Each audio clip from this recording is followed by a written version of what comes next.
जिस भारत ने पाकिस्तान से युद्ध करके बांग्लादेश को आजाद कराया, आज उसी भारत के खिलाफ आवाज उठने के पीछे हमें इतिहास में जाना पड़ेगा। बांग्लादेश में एक नया कैंपेन चल रहा है और वो भी भारत के खिलाफ। जी हाँ, मालदीव के ठीक बाद अब बांग्लादेश में भी इंडिया आउट कैंपेन ने जोर पकड़ लिया है। बांग्लादेश में इस साल जनवरी में हुए आम चुनाव में शेख हसीना की जीत के बाद पिछले कई दिनों से सोशल मीडिया पर इंडिया आउट कैंपेन ने जोर पकड़ा हुआ है।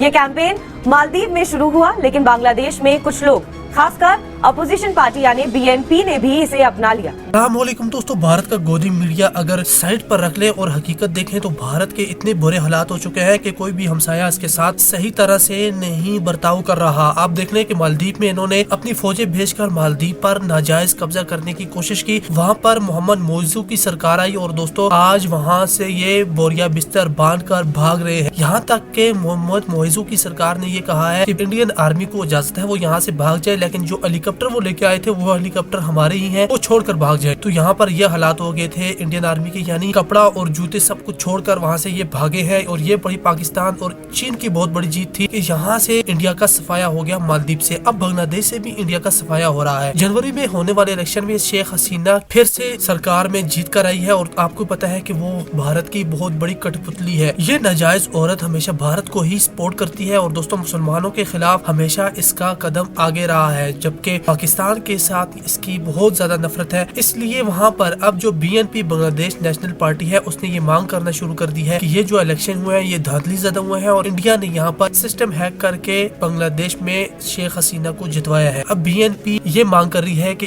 बांग्लादेश में से इंडिया को आउट किया जाए, वहाँ पर जो इनकी मिलिट्री है या फिर इनके जो प्रोडक्ट्स है उनका बाइकआउट किया जाए। और दोस्तों वैसे ही जैसे मालदीव में 2 साल पहले सख्त तहरीक शुरू हुई थी इंडिया आउट की, आज वो तहरीक हमें देखने को मिल रही है बांग्लादेश में। और बांग्लादेश से भी अगर इंडिया आउट हो जाता है फिर देखिए कि इंडिया के साथ है कौन। नेपाल छोटा सा मुल्क, उसने भी इंडिया के 3 इलाकों पर दावा किया हुआ है जिनमें काला पानी है, लंपियादुरा। इसी के साथ दोस्तों आगे आ जाता है चाइना, और चाइना के साथ तो इंडिया के ताल्लुकात अच्छे हैं ही नहीं। वहाँ पर तो जंग के हालात है। पाकिस्तान के साथ तो हमेशा जंग के हालात रहे हैं, 4 जंगें भी लड़ चुके हैं। आगे आ जाए तो मालदीव के साथ भी इंडिया के बहुत ही बुरे हालात है। इंडिया का कोई एक पड़ोसी सिवाय भूटान के कोई भी एक पड़ोसी भी अच्छा नहीं है जो उसके साथ खड़ा हो सके। और भूटान तो दोस्तों छोटा सा मुल्क है, वो भी इंडिया से बहुत ही जगह पर खफा है, क्योंकि इंडिया जब किसी मुल्क की मदद करता है तो वो कुत्ते की तरह वहाँ पर गिनता रहता है। मालदीव ने कहा है कि इंडिया हमें बुली कर रहा है क्योंकि हम छोटे मुल्क हैं। तो इंडिया का जो जयशंकर है फॉरेन मिनिस्टर, इतना बड़ा बेवकूफ दुनिया में आपको देखने को मिलेगा दोस्तों। ये अपने आप को फॉरेन मिनिस्टर कहता है और इसे जुबान तक नहीं बोलनी आती। ये कहता है कि हमने तो दुनिया को $4.5 बिलियन दिए थे।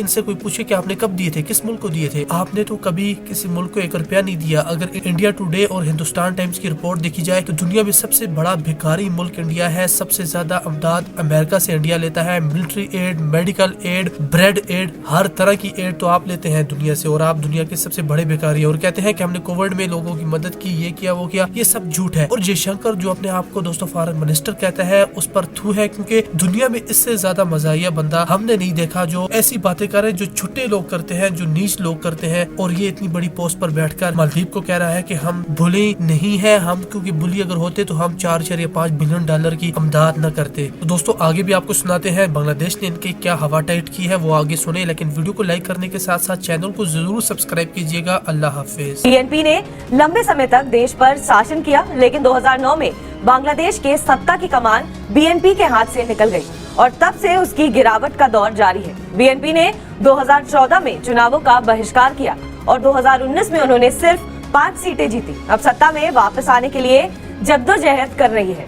इस पार्टी की नई स्ट्रैटेजी को इस तरीके से समझा जा सकता है।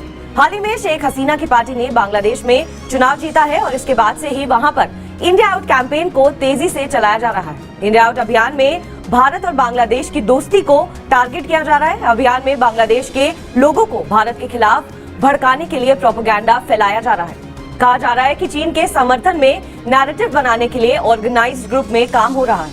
बांग्लादेश की पॉलिटिक्स में आतंकवाद, कट्टरपंथ और इस्लामीकरण के बीज उसके बनने के टाइम पर ही बो दिए गए थे। बांग्लादेश के बनने के कुछ समय बाद ही 1975 में फादर ऑफ द नेशन बंग बंधु शेख मुजीबुर रहमान की निर्मम हत्या कर दी गई। ये क्राइम जनरल जियाउर रहमान के समर्थन से प्लान और एग्जीक्यूट किया गया था।